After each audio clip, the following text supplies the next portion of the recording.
Imagine managing the food supply for hundreds of hungry knights, servants, and nobles in a massive medieval castle.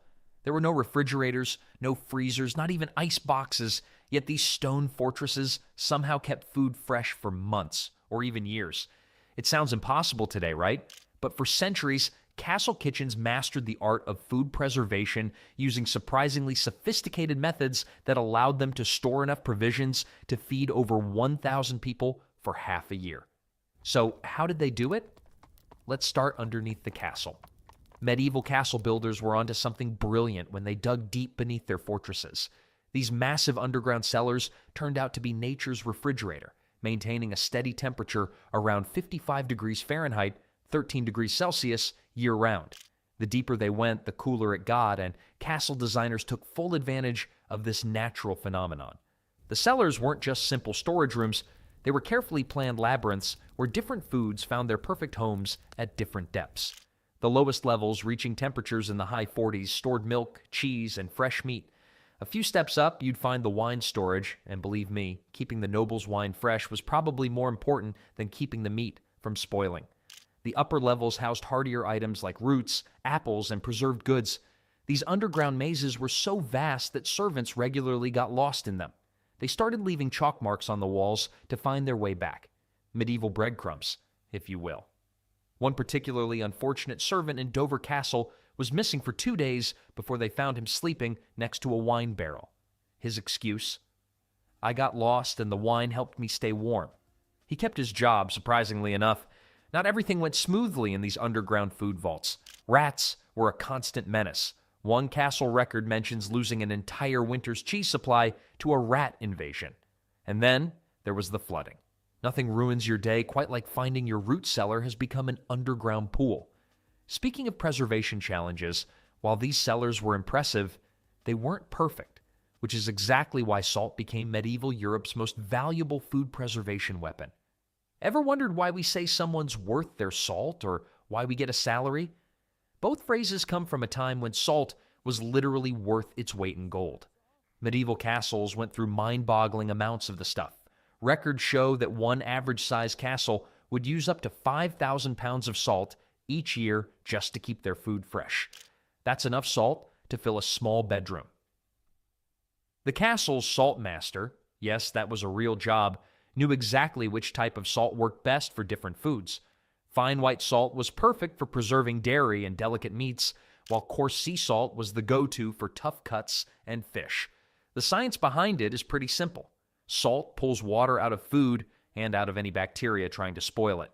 No water means no spoilage, which means happy, well-fed castle residents. Salt merchants became the medieval equivalent of tech billionaires. 1 pound of good salt could buy you a whole sheep, and the most successful salt traders owned entire fleets of ships. Of course, this led to some creative salt crimes. There are records of merchants caught selling fake salt made from ground white stones. Talk about taking assault and battery to a whole new level. Castle doctors even used salted foods as medicine.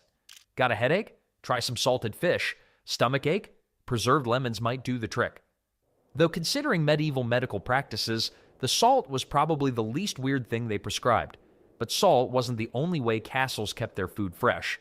Sometimes they took a more smoky approach to preservation. The medieval castle smoking yard was like a prehistoric BBQ joint, minus the paper napkins and arguing about sauce recipes.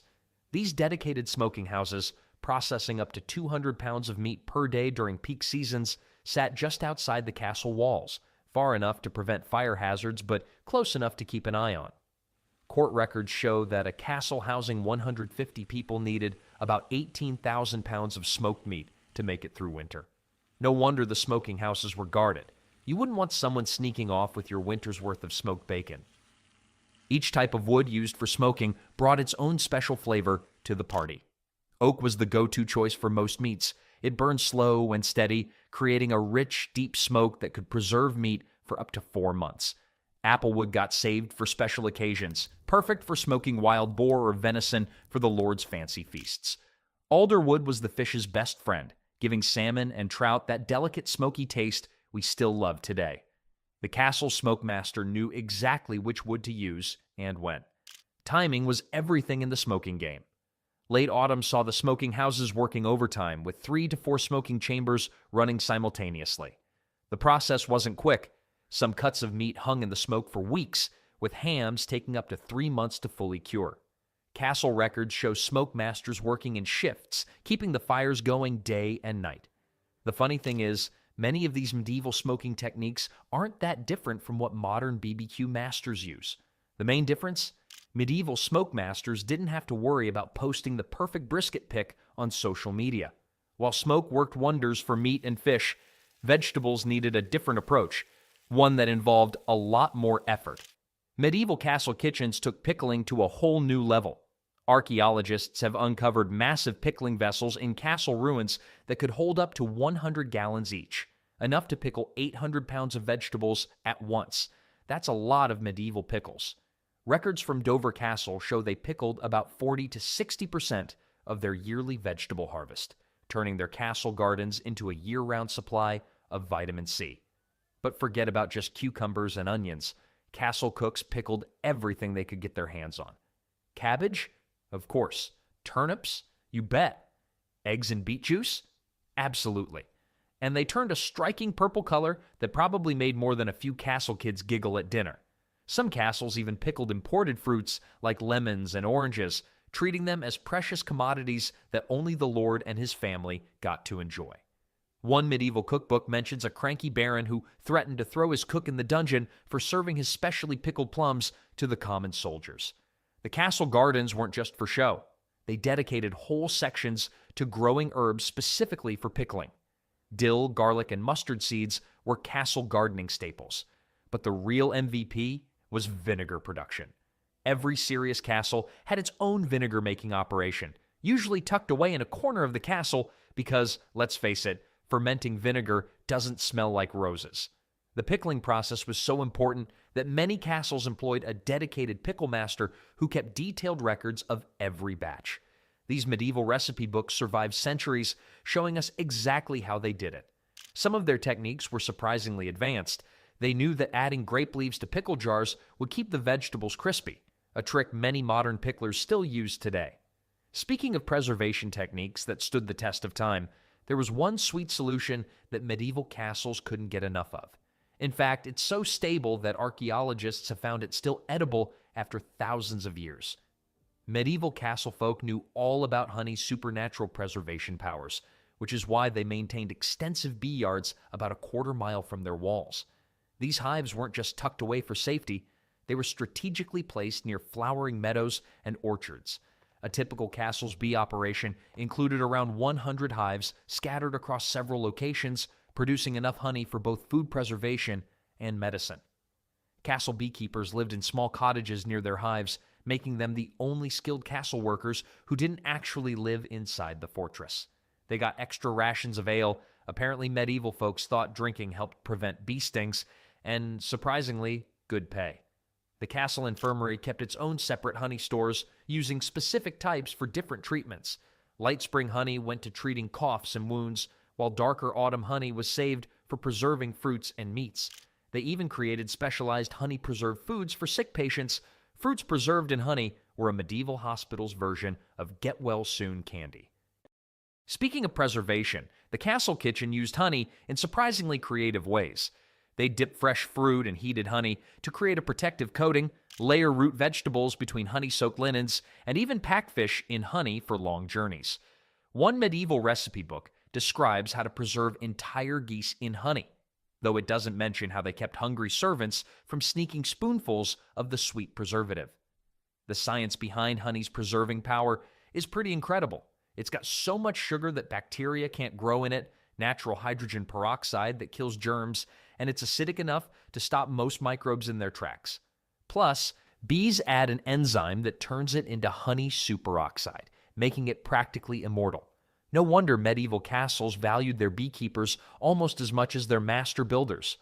All this talk of builders brings us to another crucial aspect of castle food preservation, the very architecture of the castle itself. Every stone, every passageway, every window had a part to play in keeping food fresh. Medieval castle architects were basically playing a giant game of Tetris with food storage. Every single room had to be carefully planned. From the massive grain silos that could hold 20,000 pounds of wheat to the tiny cheese caves that maintained perfect humidity. They even calculated room sizes using a special mathematical formula based on the castle's population. For every 100 people, they needed roughly 1,000 square feet of specialized storage space. The real genius showed up in their ventilation systems. Castle builders created natural air conditioning using something called pressure differential ventilation. Fancy words for letting nature do the cooling work. They built tall, narrow shafts that ran from the deepest cellars to the highest towers. When the wind blew across the top of these shafts, it created a vacuum effect that pulled cool air up from underground. One castle in Wales was so good at this that servants would hang out in the storage rooms during summer to escape the heat. Pest control was built right into the walls.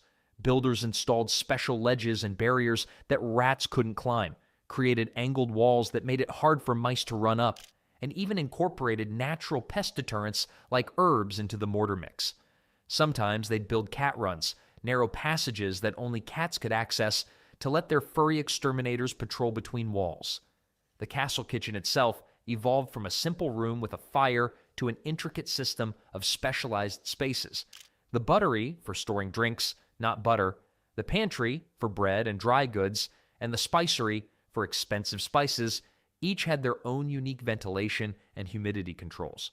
Some castles even had special rooms just for aging cheese, with shelves angled to let whey drain properly. Though one castle steward complained in writing about the cheese room being too close to the Lord's chambers, apparently some aged cheeses were a bit too fragrant for noble noses. But even the cleverest architecture was useless without the right people to manage it. Enter the small army of workers who kept this massive food preservation machine running smoothly. Running a medieval castle kitchen was like managing a small city. The kitchen staff hierarchy started with the master cook. Under him, about 50 workers kept the massive food operation running, with roughly 15 dedicated to food preservation and storage. The yearly salary records from one castle show they paid their preservation master, a specialized cook, the equivalent of 30 sheep. Not bad for keeping the noble's dinner from spoiling. The kitchen apprentices started young, usually around age 12. Before touching a cooking pot, they spent 2 years learning crucial preservation skills like how to tell if meat was going bad by smell, tough first day on the job, how to rotate food stocks properly, and how to keep those pesky nobles from eating all the winter preserves too early. One apprentice's diary survives, complaining about having to memorize 200 different storage rules before being allowed to handle anything more important than turnips. Inventory tracking was seamlessly integrated into daily kitchen operations. Head cooks used tally sticks, wooden sticks with notches marking amounts, and parchment records. Each food type had its own tracking method. Wine barrels got chalk marks, grain got measured by standardized scoops, and preserved meats each got numbered tags. Archaeological digs have even found loaded dice near the hearth, gambling during breaks, anyone, and scratched recipes on kitchen walls. As organized as the kitchen system was, it faced its biggest test when the seasons changed. Each part of the year brought new challenges for food preservation. The medieval food preservation calendar kicked off in spring with a frenzy of pickling and smoking the last winter stores just as they were starting to turn. By early summer, castle kitchens were processing fresh herbs, drying them in bundles from the rafters. Summer brought a parade of fruits and vegetables that needed preserving. Kitchen records show one castle processed over 2,000 pounds of fresh produce in a single August week. Autumn was preservation crunch time. The castle kitchen turned into a non-stop preservation factory, with different teams handling smoking, salting, and pickling simultaneously. They even held preservation festivals where the entire castle staff pitched in, though records suggest these festivals were just as much about drinking ale as they were about storing food. One castle document mentions a cook who accidentally pickled his keys after a particularly festive preservation party. Winter brought its own challenges. The castle's master cook had to carefully calculate how much preserved food to use each week. Too generous in December meant hungry times in March. Castle records show they divided winter into 3 parts. Fresh stores, early winter when they could still use the newest preserved foods, deep stores, midwinter when they relied on longer-lasting preserves, and scraping by, late winter when meals got creative with whatever was left. Weather watching became a crucial skill. Castle staff developed detailed systems for predicting weather patterns, marking down everything from cloud shapes to animal behavior. One cook wrote that he knew winter would be harsh if the mice started stealing extra food before first frost, medieval weather forecasting at its finest. But even with the best seasonal planning, things could still go terribly wrong. When things went wrong, the famous siege of Dover Castle in 1216 tested their food preservation system like never before. The castle held out for over 3 months, largely thanks to their stored food supplies. But it wasn't just about having enough, it was about keeping what they had edible. When the castle's main cellar flooded during the siege, the kitchen staff had to quickly move tons of preserved food to higher ground. They managed it in a single night, though one unfortunate cook got locked in a storage room for 6 hours during the rush. Kitchen records reveal some creative emergency solutions. When rats chewed through grain storage bags, cooks started storing them in sealed clay pots. After mold destroyed an entire season's cheese supply at one castle, they developed a new system of rotating cheese wheels daily and rubbing them with vinegar. The medieval equivalent of quality control became serious business. Food tasters didn't just check for poison, they checked for spoilage too. Detecting spoiled food was an art form. Cooks used all their senses. The sound of tapping on preserves jars, different sounds meant different things. The feel of cured meats, too soft meant trouble. Even the color of pickled vegetables. One cook's manual warns, if your pickled eggs turn green, feed them to your enemy. At least they had a sense of humor about food safety. Castle records show they lost about 20% of preserved food to spoilage each year. Not bad, considering they had no refrigeration. When preserves did go bad, they had backup plans, sprouting grains in castle windowsills, smoking whatever meat they could find, and turning questionable wine into vinegar. Looking back at these medieval preservation methods, it's amazing how many of them we still use today. These old preservation methods weren't just about keeping food from spoiling. They created unique flavors that we still crave today. That smoky taste in your fancy ham? Thank a medieval smokemaster. Those artisanal pickles at the farmer's market? They're using recipes that castle cooks would recognize. Even your grandmother's secret method of keeping vegetables fresh might have medieval roots.